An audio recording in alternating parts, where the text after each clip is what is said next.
мнение Всевышнего, единого Бога. Поэтому с точки зрения Бога человек равняется армянин. И выращивать на земле Бог хочет именно армян. Кто против этой точки зрения, тот против Бога. Пушкин назвал мусульманина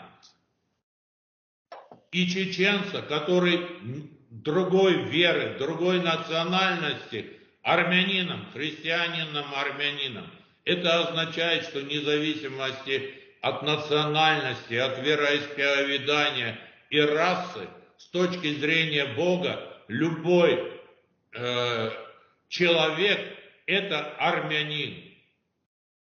Он может как угодно быть любой национальности, веры и расы, но если он верен Богу, то он армянин.